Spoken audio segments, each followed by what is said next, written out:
Hello दोस्तों, नमस्कार। आप लोगों का स्वागत है आपके अपने YouTube channel Birkua Singh career point में। जैसा कि दोस्तों मैं आप लोगों को बता दूं कि मैं इस YouTube चैनल के प्लेटफॉर्म पर आ चुका हूं और मैंने वादा किया था कि आपको प्रतिदिन एक अंग्रेजी का वीडियो लेक्चर और एक मैथ का और एक रीजनिंग का वीडियो लेक्चर हमारे द्वारा प्रोवाइड किया गया है। अभी हमारा जो संस्था है Birkua Singh career point total learning solution provider and technical education centre, जहां पर आप लोग देख रहे हैं कि आप लोगों के समक्ष मैं खड़ा हूं, यहां से आज मैं डेमो क्लास इंग्लिश बैच का डेमो क्लास देने जा रहा हूं। तो सभी स्टूडेंट से आग्रह करता हूं कि मेरे डेमो क्लास वीडियोस को आप लोग अच्छे से समझें और अच्छे से देखें, और यदि आपको कोई भी बातें नोट डाउन करना है तो वीडियो को पॉज कीजिए और राइट डाउन कर लीजिए। आज बहुत सारी बातें मैं बताना चाहता हूं कि इंग्लिश को कैसे हम लोग सीख सकते हैं, ठीक ना। How to learn and how to communicate and how to improve your English concentration and how to talk one about to other. आज हम लोग बात करेंगे इंग्लिश डेमो क्लास में। अब हम लोग चलते हैं अपने टॉपिक के ऊपर। सभी स्टूडेंट एग्री हैं? आप लोग थोड़ा आवाज भी दे, ठीक ना। चले आगे। Are you ready? Yes sir. हमें यहाँ पर लिखा है इंग्लिश डेमो क्लास। पहले हम लोग ये सीखेंगे कि हमारे अंदर विश्वास कैसे आए कि सर के द्वारा पढ़ाया गया जो भी टॉपिक है मुझे समझ में आएगा या नहीं आएगा। मेरे अंदर विश्वास होना चाहिए, ठीक ना, बिलीव होना चाहिए, ठीक ना। जैसे सपोज लाइक दिस, मैंने कहा आपसे विश्वास करने से बहुत कुछ हो सकता है। बात समझ में आ रहा है ना। जैसे मैंने कहा आई हैव अ हेडेक, मेरे सर में दर्द है। मैंने कहा कि मेरे सर में दर्द है। मैंने किसी मेडिकल स्टोर पर गया और वहां से मैंने एक दवा ले ली सर दर्द की, ठीक ना। और मैं सर दर्द का दवा को खा लिया तो मुझे ये विश्वास हो गया ना कि इस दवा से मेरा सर दर्द ठीक हो सकता है, ठीक ना। It is also called as belief system. बात समझ में आ गया। मैंने यहाँ पर लिखा कि a belief system is feeling of the permanence and feeling of certainty and assurance and confidence and rigidity. It is also called as belief system. आगे समझ में। हमें कौन कौन सी बातों पर ध्यान देना है ताकि हमें किसी भी सर के वीडियो लेक्चर या सर का लाइव क्लास जो भी देख रहे हैं या जो भी बेस्ट टाइमिंग है उसमें हमें विश्वास कैसे हो सकता है कि सर का पढ़ाया हुआ हमारे जेहन में आ रहा है या नहीं आ रहा है, कि पिकअप हो रहा है या नहीं हो रहा है, ठीक ना। हम अंडरस्टूड कर पा रहे हैं या नहीं कर पा रहे हैं, ठीक ना। तो हम लोग पहले समझेंगे कि बिलीफ सिस्टम को जानने के लिए हमें तीन चीजों की आवश्यकता पड़ती है, ठीक है ना। Pinky, you can see here this experience, reference and interpretation. अगर समझ में, हमारे पास बिलीफ सिस्टम को जानने के लिए हमारे पास एक्सपीरियंस का होना भी जरूरी है, ताकि हम किस चीज को पढ़ रहे हैं, इंग्लिश पढ़ रहे हैं, इंग्लिश में हमें कैसा सेंटेंस जानना है, कैसे वर्ड जानना है, कैसे वोकैब जानना है, ठीक ना, ताकि हम सारी चीजों की जानकारी अच्छे से प्राप्त कर सके, ठीक। उसके बाद रेफरेंस। रेफरेंस का मतलब हो गया कि आपको सिखाने वाला, आपको कोई बताने वाला, कोई साथी, कोई फ्रेंड, कोई दोस्त या कोई शिक्षक है या नहीं है, ठीक ना। आपको कैसा एडवाइस प्रोवाइड किया जा रहा है वो भी चीज डिपेंड करता है बिलीफ सिस्टम पर। आगे समझ में कि क्या जो भी हमारा फ्रेंड सर्कल है, क्या मैं अपने दोस्त से बात करके एक अच्छा मार्गदर्शन के रास्ते पर चल सकता हूँ या नहीं चल सकता हूँ, या मुझे विश्वास है कि जो भी मेरा दोस्त है वो एक अच्छा गाइडलाइन मुझे दे रहा है या नहीं दे रहा है, या गलत रास्ते की तरफ मुझे इंगित कर रहा है, ठीक ना। तो ये भी सोच कर चलना है, ठीक। उसके बाद लास्ट में आ गया आपका इंटरप्रिटेशन। आपके बीच में, आपके अंदर, आपके मन की भावना को उत्तेजित करने के लिए आपके मन के अंदर एक इंटरप्रिटेशन होना चाहिए, ठीक है ना। ताकि जैसे सपोज कीजिए कि सर आपको यहाँ पर पढ़ा रहे हैं, ठीक है ना, आपके मन में ऐसा विश्वास होना चाहिए कि सर के पास जब हम पढ़ रहे हैं तो कुछ सीखने के लिए पढ़ रहे हैं। बात समझ में आ गया। सर का बताया हुआ जो भी यहाँ से गाइडलाइन प्रोवाइड किया जा रहा है इससे हम आगे की तरफ मूव कर सकते हैं, अपने लाइफ को चेंज कर सकते हैं, ठीक ना। जैसे कहा जाता है कि हम लोग हवा की दिशा को तो चेंज नहीं कर सकते लेकिन अपने लाइफ की दिशा को चेंज कर सकते हैं, ठीक ना। इसलिए आप लोगों से आग्रह है कि मेरे जो भी मैं लेक्चर दे रहा हूँ इसको अच्छे तरीके से कॉन्सेंट्रेट कीजिए, ठीक ना। जैसे आप लोगों को मोटिवेट करने के लिए मैंने यहाँ पर स्पीच भी लिखा है, how to convert failure into success, ठीक ना। बहुत सारे बच्चे ऐसे होते हैं, बहुत सारे कंपटीशन के क्षेत्र में, ठीक ना, या बहुत सारे 10th क्लास के स्टूडेंट, बहुत सारे इंटर क्लास के स्टूडेंट, या जो भी कंपटीशन के छात्र हैं, उन लोगों के मन में एक डाउट आ जाता है। जैसे मेरे भी मन में डाउट था, मैंने भी बहुत प्रतियोगी परीक्षाओं की तैयारी की और बहुत बार रिजल्ट आया, ठीक ना। फिर भी मैं यहाँ पर आप लोगों के समक्ष खड़ा हूँ, ठीक ना। नॉलेज का मतलब ये नहीं है कि हमें गवर्नमेंट जॉब ही मिले, ऐसा कुछ बात नहीं है। मेरे अंदर ये स्किल्स है, मेरे अंदर एक्वायर्ड नॉलेज है, ठीक ना। तो हम बहुत कुछ कर सकते हैं, एक प्लेटफॉर्म खड़ा कर सकते हैं जिस प्लेटफॉर्म के अंदर बहुत सारे स्टूडेंट या बहुत हम जॉब भी दे सकते हैं। आगे समझ में? तो हमें एक प्लेटफॉर्म पर जाना है, आगे समझ में, प्लेटफॉर्म तैयार करना है। ठीक, तो मैंने यहाँ पर लिखा how to convert failure into success. यदि कोई बच्चा, यदि कोई हमारा स्टूडेंट या बहुत सारे स्टूडेंट से मैं कहता हूँ कि यदि आप एक बार फेल हो गए तो आप ये मत सोचिए कि हम पढ़ना छोड़ दें। आगे समझ में? आप लगे रहिए, ठीक है ना। नहीं तो ऐसा भी हो सकता है कोई आपसे पूछ दे why have you dropped your studies, ठीक है ना, आपने पढ़ना क्यों छोड़ दिया, आपके कारण क्या था। तो ऐसा नहीं होना चाहिए कि हम एक बार फेल हो गए तो पढ़ना छोड़ देंगे, ऐसा बात नहीं है। उसको सक्सेस बनाने के लिए सीखिए, ठीक है ना, कि हम पास कैसे हो सकते हैं, ठीक है ना। आप सोचिए कि पिछले समय में मेरे पास इनसफिशिएंट ऑफ टाइम था, पर्याप्त समय नहीं था, लेकिन अब तो और दिल लगा के पढ़ूंगा। आगे समझ में? तो वही मैं यहाँ पर लिखा how to convert failure into success. आगे समझ में? यानी कि असफलता को सफलता में कैसे कन्वर्ट करें, ठीक है ना। मैंने लिखा है if you never fail in your life it simply means to have been playing away to save the biggest risk in your life that you can take is by not taking any risk at all। अगर समझ में? इस कहानी का अर्थ ये है कि कह रहा है कि if you never fail in your life, ठीक है ना, आप अपने दैनिक जीवन में या एकेडमिक लेवल पर एक बार फेल भी हो जाते हैं तो आप अपने मन से इस भावना को निकाल दीजिए कि हम फेल हैं। नहीं, हम फेल नहीं। जैसा कि मैंने कल भी बताया था कि this proverb does not mean that we are not always smooth. मैं निर्विहीन नहीं हूँ, मैं बहुत कुछ कर सकता हूँ। Can I definitely study hard work. अगर समझ में? तो हम बहुत कुछ कर सकते हैं कड़ी मेहनत करके, ठीक है ना। ये नहीं सोचना है कि हम फेल हैं। फिर कह रहा है simply means to have been playing away to से। आप ये सोचिए कि मैं सक्सेसफुल हूँ, मैं सक्सेसफुल हूँ। आगे समझ में? हो सकता है कि इस बार कम नंबर से पास होता, अगली बार इससे भी अधिक नंबर से पास हो जाएंगे। अगर समझ में? फिर कह रहे the biggest risk in your life that you can take is by not taking any risk at all. अगर समझ में? यानी कि इस कहानी का अर्थ ये है कि जब तक आप रिस्क नहीं लेते हैं तब तक अपने लाइफ में सक्सेसफुल नहीं बन सकते हैं। यदि सपोज लाइक दिस, यदि हम लोग कंपटीशन का एग्जाम देने के लिए जाते हैं या कोई भी 10th या एकेडमिक लेवल एग्जाम देने के लिए जाते हैं, ठीक है ना, तो हमारे मन में एक भावना, एक डर सी उत्पन्न हो जाती है, भावना है कि मैथ का पेपर है, सॉल्व होगा या नहीं होगा। अगर समझ में? या जब हम लोग कंपटीशन के क्षेत्र में एग्जाम देने के लिए जाते हैं तो ऐसा प्रतीत होता है एग्जाम देकर जैसे ही निकलते हैं तो पता चलता है कि रिजल्ट आएगा या नहीं आएगा, कट ऑफ क्या बनेगा क्या नहीं बनेगा, ऐसा भी बात होती है, ठीक है ना। तो हम कहेंगे कि नॉट मेंशन ऑफ दैट, ठीक है ना, इसको मेंशन करके नहीं चलना है। बात समझ में आ गया ना? इसको बिल्कुल मेंशन नहीं करना है, क्योंकि कहा जाता है do not fear of past, डर के आगे ही जीत होती है। आगे समझ में? हमें डरना नहीं है, डरना नहीं है, बिल्कुल नहीं डरना है। हम एक बार फेल होंगे, दो बार फेल होंगे, ठीक है ना, तीसरा बार तो सक्सेसफुल बनना ही बनना है। आगे समझ में? क्योंकि कहा जाता है failure are the pillar of success, असफलता सफलता के स्तंभ होते हैं। आगे समझ में? बहुत सारे लड़की और बहुत सारे स्टूडेंट, बहुत सारे लड़के, बहुत सारे बॉयज के मन में डाउट होता है कि सर मुझसे पहली बार में कंपटीशन नहीं निकला, दूसरा बार में नहीं निकला। हम कहते हैं अरे बाबू अभी आपके पास टाइम नहीं है, आप अभी जबरदस्त तैयारी कीजिए। बात समझ में गया? जैसे सपोज कीजिए अभी हम एकेडमिक लेवल की पढ़ाई कर रहे हैं, ठीक ना, और एकेडमिक लेवल से जैसे ही पहला स्टेज का एग्जाम हमने दिया, जैसे सपोज कीजिए मैं कंपटीशन के क्षेत्र में पहला एग्जाम दिया, पहली बार में सक्सेसफुल होना जरूरी तो नहीं है, नहीं है, हो ही नहीं सकता, क्योंकि उसके लिए आपको क्या स्ट्रेटजी अपनाना है, कौन से सब्जेक्ट पे गाइडलाइन अधिक देना है, ठीक है ना, कौन से सब्जेक्ट को कैसे पढ़ना है ताकि डीपली नॉलेज है, तब हम एक सक्सेसफुल रास्ते की तरफ बढ़ सकते हैं। आगे समझ में? यदि हम किसी भी चैप्टर को उठा ले, एक चैप्टर पढ़े, दूसरा चैप्टर पढ़े, फिर 3-4 चैप्टर छोड़कर अगला चैप्टर पढ़े, तो सक्सेसफुल होने का रास्ता नहीं है, ठीक है ना। क्योंकि सक्सेसफुल होने का रास्ता ये है कि हम लोग डीपली नॉलेज लें। अगर समझ में? डीपली नॉलेज लेंगे तभी हम पढ़ेंगे, ठीक है ना। अब देखिए मैं बताना चाहता हूँ बहुत सारे स्टूडेंटों के मन में ये रहता है कि धीरे धीरे जो भी हम लोग बातें सीख रहे हैं, जो भी धीरे धीरे हम लोग एजुकेशन के बतौर जितने नॉलेज ले रहे हैं, ठीक है ना, तो धीरे धीरे आपके पास एक ज्ञान का भंडार बन जाएगा। बात समझ में आ रहा है?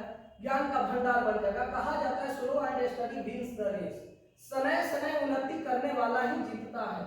आप लोग सुनी होंगी कि भोजपुरी में क्या लोकोक्तियां है कि बूंदे बूंदे तालाब भरता है, सभी को पता है। तो मैं कहता हूँ slow and study wins the race. अगर समझ में? एक कछुआ एक खरगोश से जब जीत सकता है तो मैं क्यों नहीं जीत सकता हूँ?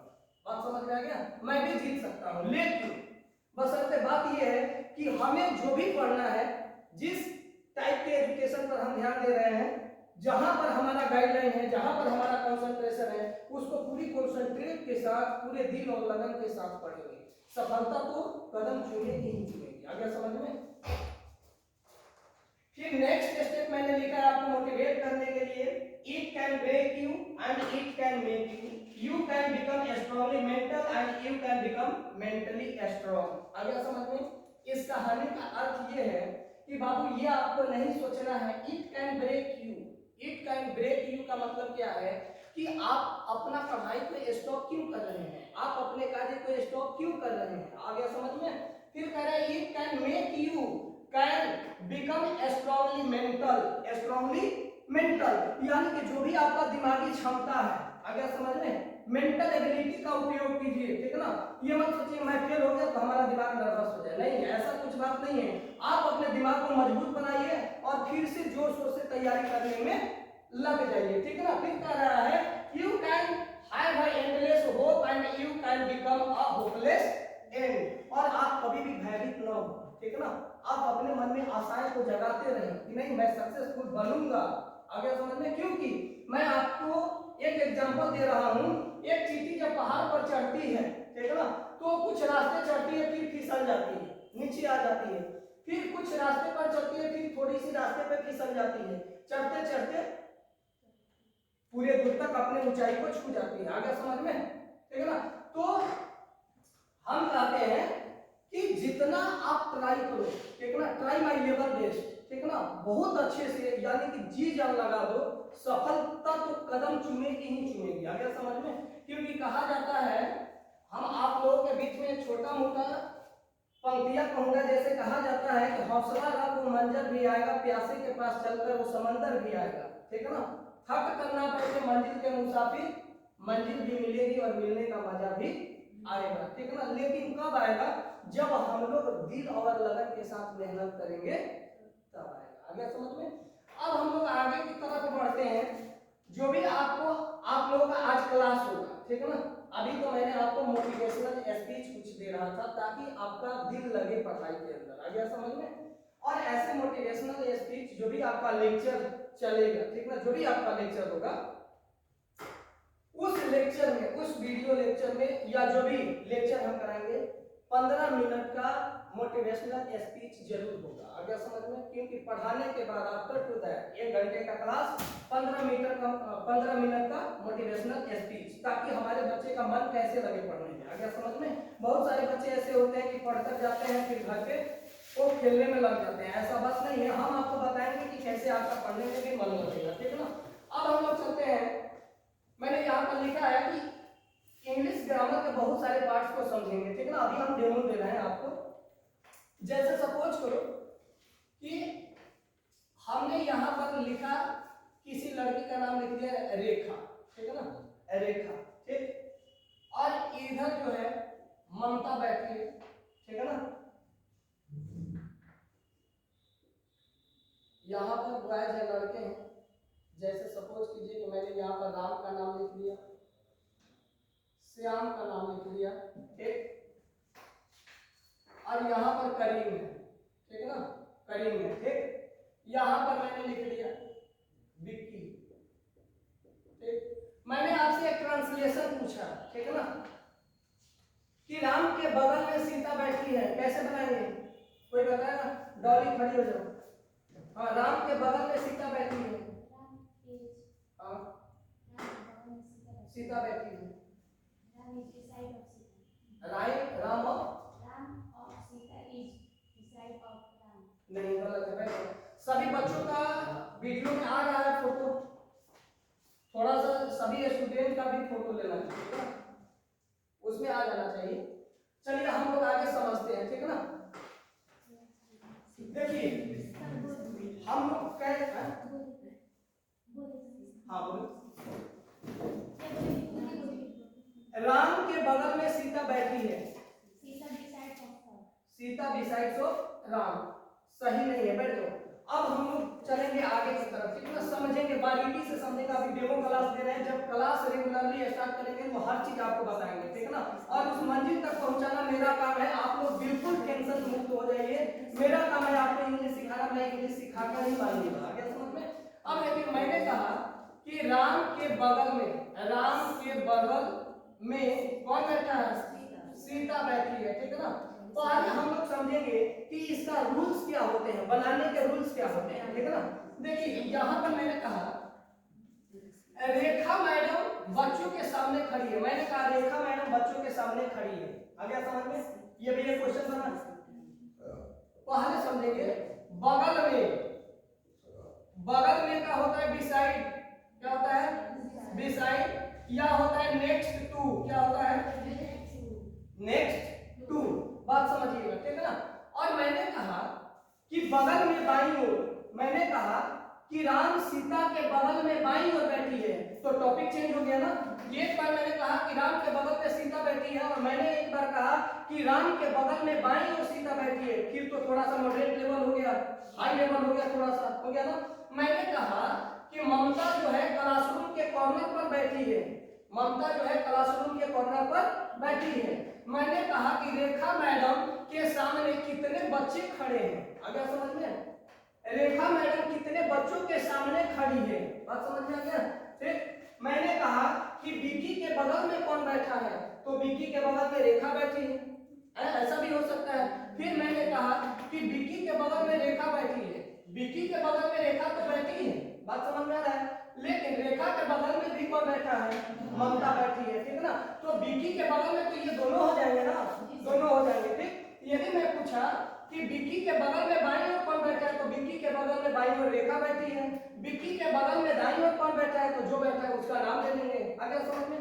तो जैसे सपोज कीजिए मैंने आपसे पूछा था कि राम के बगल में सीता बैठी है, ठीक है ना, तो कौन बैठा है उसको पहले चूज करेंगे। ठीक, कौन बैठी है, सीता, मैंने लिखा Sita is sitting, Sita is sitting, किसके बगल में, राम के बगल में। बगल में का क्या होता है, नेक्स्ट या बिसाइड, कुछ भी ले सकते हैं, आगे समझ में।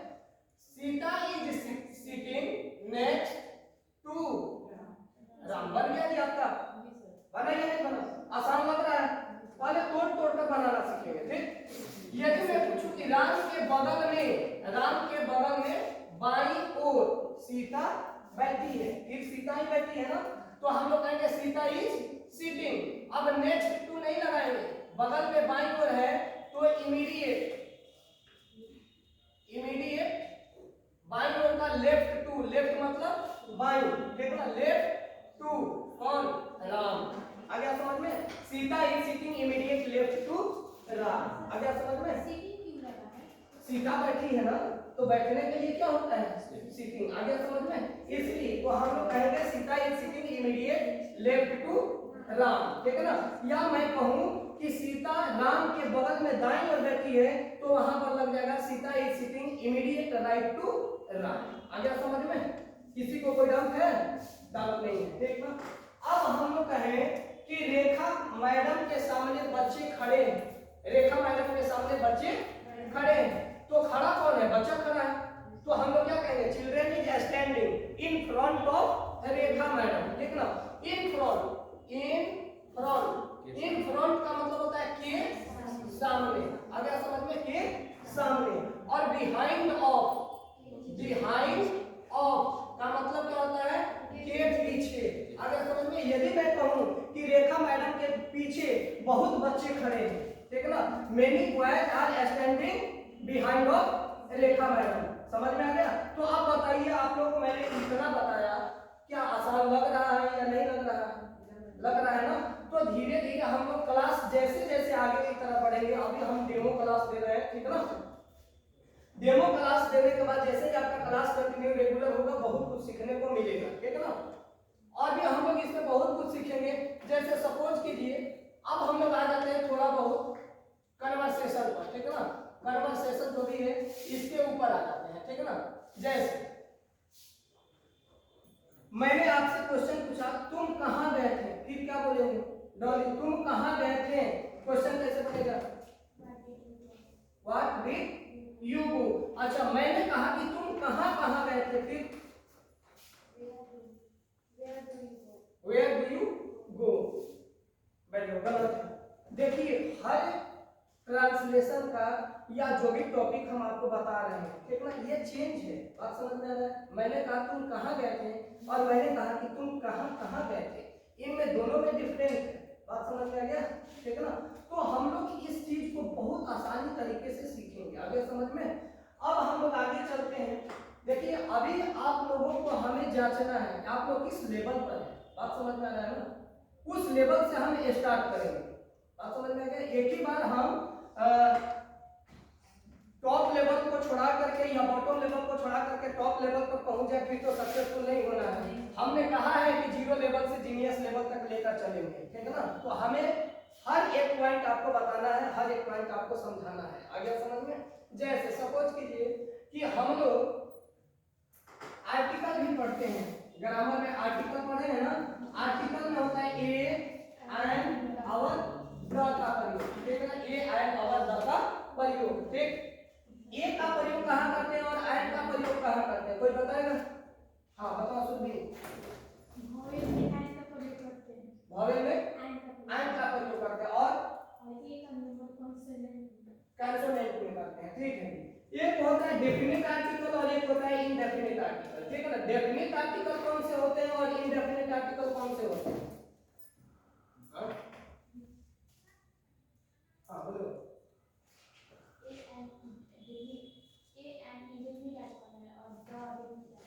डेफिनेट आर्टिकल है, बैठ जाओ जी। चलिए एक टॉपिक पे बात करते हैं, ठीक है ना। टॉपिक पे बात करेंगे। जैसे मैंने कहा द, यहाँ पर मैंने क्या लिखा द, ठीक। द को हम लोग द भी बोलते हैं और द को हम लोग दी भी बोलते हैं ना सभी लोग। अच्छा जी, यहाँ पर ए है, ए को हम लोग क्या बोलते हैं? आ बोलते हैं ना। और इसी ए को हम लोग ए भी बोलते हैं ना, ये राइट है, ठीक है जी। द को हम लोग द कब बोलेंगे और द को हम लोग दी कब बोलेंगे? ए को हम लोग अ कब बोलेंगे और ए को हम लोग ए कब बोलेंगे? आ गया समझ में? कोई बताएगा? डॉली बताएगी या सुनली बताएगी? हैं? हाँ डॉली तुम बताओ पहले। द को हम लोग द कब बोलेंगे और द को हम लोग दी कब बोलेंगे? किसी खास स्मारक या स्थल का नाम लेंगे तब द बोलेंगे और दी कब बोलेंगे? दी जब कुछ छोटे पैलेस या छोटा गांव कुछ भी खास हो तो उसके लिए। अच्छा जी बैठ जाओ। जैसे देखिए द का प्रयोग कहाँ करेंगे पहले समझिए बात को, ठीक ना। हम आपको बहुत नीचे लेवल से सिखाना चाहते हैं ताकि आपको समझ में आ जाए, ठीक है ना। उस खास व्यक्ति उस खास वस्तु की बातें को हम भूल जाएंगे, ठीक है ना। हो सकता है कि वो हमें समझ में नहीं आए, ठीक है ना। तो हम लोग आगे बढ़ेंगे। द का प्रयोग उसके लिए किया जाता है, अगर समझ में, जिसका जान पहचान पहले से हो चुका है। अगर समझ में, जिसका जान पहचान पहले से हो चुका है, ठीक है ना। जैसे सपोज करो कि मैंने कहा कि एक लड़का आपके दरवाजे पर आता है, एक लड़का आपके दरवाजे पर आता है और आपका दरवाजा खटखटाता है, नॉकिंग द डोर, अगर समझ में, और बोलता है कि आपके पिताजी से मुझे मिलना है, ठीक है ना। तो आप जाकर अपने पिताजी से क्या बोलिएगा कि पिताजी एक लड़का आया है, क्या बोलेंगे? एक लड़का आया है, अगर समझ में। तो एक लड़का जब आया है तो वहां पर द का प्रयोग नहीं होगा, बात समझ में आ गई? वहां पर द का प्रयोग नहीं होगा, ठीक है ना। फिर यही लड़का 4 दिन के बाद आता है आपके दरवाजे पर और फिर बोलता है कि आपके पिताजी से हमें मिलना है, तब आप अपने पिताजी से क्या बोलिएगा? पापा वही लड़का आया है जो 4 दिन पहले आया था। तो उसके बारे में तो जान गए नहीं, उसका पहचान कुछ मुझे मालूम चल गया कि वही लड़का आया है, ठीक है ना। तो वहां पर किसका प्रयोग करेंगे? समझ में आया या नहीं आया? आ गया समझ में, ठीक है ना। यानी कि जिसके बारे में जानकारी मुझे पहले से, आ गया समझ में, ठीक है ना। जैसे प्राइम मिनिस्टर है उनके बारे में 5 साल पहले से जानकारी है, आ गया समझ में। ताजमहल है तो उसके बारे में हमें जन्म से जानकारी है। माँ गंगा है तो उनका जानकारी हमें जन्म से। ताजमहल है तो उसका भी जानकारी हमें बहुत पहले से है। तो ऐसे संस्थानों में हम लोग क्या लगाएंगे? द का प्रयोग करेंगे, आ गया समझ में। अब चलिए अब हम लोग आगे पढ़ते हैं। यहाँ पर ए का प्रयोग, ए को अ कब बोलेंगे और ए को ए कब बोलेंगे, ठीक है ना। जैसे सपोज कीजिए सुरभि बताइए, सुरभि तुम बताओ, ए को अ कब बोलेंगे और ए को ए कब बोलेंगे?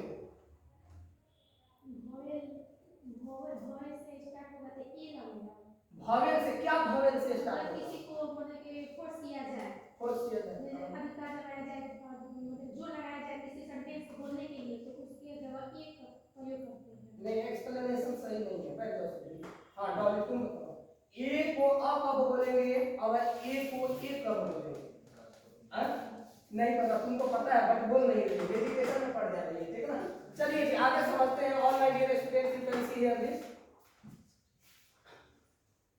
जो ए है, ए को बाबू हम लोग अभी बोलते हैं, आगे समझ में। ऐसा भी वर्ड्स आ जाएंगे आपके पास जिनका जिनका जो भी उच्चारण स्थान है वो अ आ जाएगा, और उनका जो अल्फाबेट वर्ड है वो कुछ अलग भी हो सकता है। आगे समझ में। हम लोग कभी कभी बाबू यू को भी अ बोलते हैं, ऐसी भी बात है, यू को अ बोलते हैं कभी? नहीं बोलते हैं ना? नेहा बोल रही है।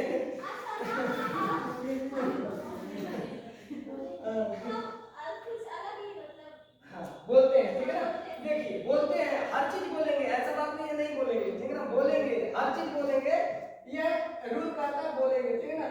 यू मतलब अ, ठीक है, लेकिन ये कहाँ लगेगा? जैसे अम्ब्रेला, अम्ब्रेला, अम्ब्रेला का मीनिंग यू से स्टार्ट होता है और ये अ, ठीक है ना? तो ये भी भावेल, भावेल का मतलब स्वर, ए ई आई ओ यू 5 भावेल होते हैं और बाकी के 21 जो होते हैं वो कंसोनेंट होते हैं। आगे समझ में। अ आ ई उ ये सारे जो भी होते हैं ये क्या होते हैं? स्वर होते हैं। आगे समझ में, भावेल नहीं होते हैं। तो यू को हम लोग क्या बोलेंगे? अ बोलेंगे, ठीक। अब देखो ध्यान से समझना, जहां पर भावेल का उच्चारण वर्ड्स के पहले हो, शब्द के पहले, आगे समझ में। जैसे मैंने अम्ब्रेला लिखा, अम्ब्रेला, तो यू से स्टार्ट होता है ना, पहला इसका जो अल्फाबेट है वो क्या है? यू, ठीक है ना? तो पहले वर्ड का जो भी अल्फाबेट है, जहां पर भावेल से उत्पत्ति होता है वहां पर हम लोग द लगाते हैं। समझ में आया कि नहीं आया? जैसे मैं कहूंगा अम्ब्रेला, तो अम्ब्रेला अम्ब्रेला नहीं बोल सकते हैं, क्या बोलेंगे? The umbrella. क्या बोलेंगे?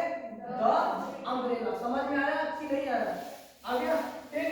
द अम्ब्रेला, क्या बोलेंगे? द अम्ब्रेला, ठीक ना? क्योंकि इसका जो अल्फाबेट है वो किससे है? यू से है। पहला स्टार्टिंग अल्फाबेट क्या है? यू से है। आ गया समझ में? हम लोग आगे देखते हैं। जैसे सपोज करो कि मैंने यहां पर क्या लगेगा? द अम्ब्रेला, याद रखना क्या लगेगा? The umbrella. अब दी अम्ब्रेला कहां लगेगा और दी कब लगेगा उस चीज को बताते हैं, ठीक। दी, जैसे सपोज करो मैंने कहा यूनिवर्सिटी, यूनिवर्सिटी, यूनिवर्सिटी लिखा जाता है ना, तो ये भी तो यू है, ये भी क्या है? यू है, लेकिन यहां पर द यूनिवर्सिटी लगेगा, लेकिन द को द नहीं बोलेंगे, द को दी बोलेंगे। क्यों बोलेंगे?